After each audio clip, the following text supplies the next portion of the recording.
Vous avez un nouveau message envoyé du passé.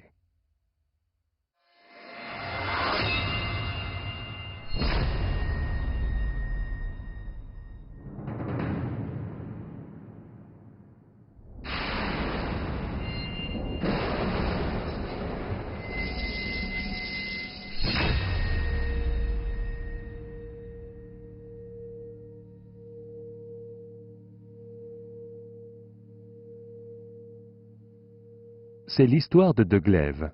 L'un représente la victoire, l'autre la défaite.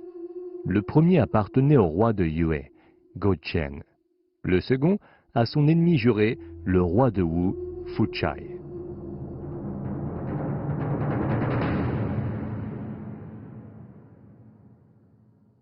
En Chine, l'expression « laissant l'âme du souverain » désigne le glaive. La lance frappe l'ennemi à distance. Le poignard entaille de façon désordonnée. Le bâton n'est utile que pour estourbir les faibles. Par contre, le guerrier véritable portera le glaive et attendra patiemment que l'ennemi soit suffisamment prêt. Il frappera alors de façon décisive pour s'assurer de la victoire d'un seul coup de lame. Toujours frapper le fort, ne jamais maltraiter les faibles, savoir endurer. Ce sont les qualités d'une fine lame et l'idéal du vrai chevalier. La dynastie des Han a produit de nombreux bas-reliefs représentant des figures de chevaliers. Yu Zhang, le justicier. Juan Zhu, le héros solitaire. Ji Jia, le preux à la parole d'or. Jin Ke, le colérique. Autant de chevaliers qui n'ont jamais tourné leurs armes contre un faible. Et lorsqu'ils sortaient la lame du fourreau, même les plus grands seigneurs se mettaient à trembler.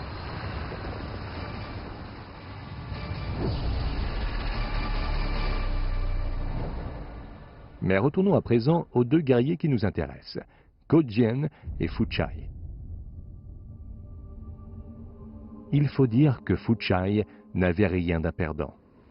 Son propre père avait été tué par Go-Tien, et c'est sa volonté de revanche qui l'avait poussé à déclencher la première guerre contre le royaume de Yue.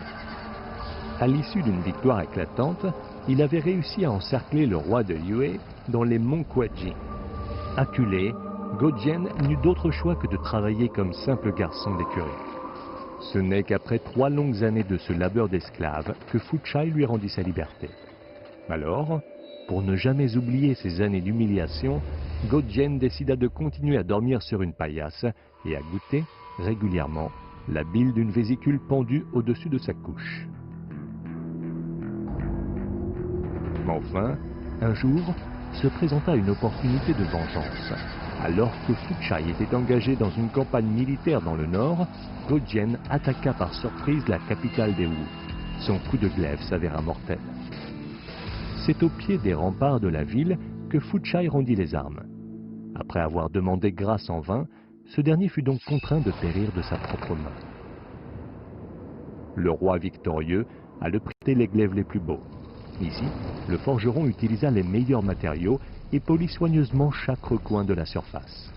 De l'étain fut fondu pour l'orner avec des motifs en forme de losange. Le manche du glaive fut serti de turquoise.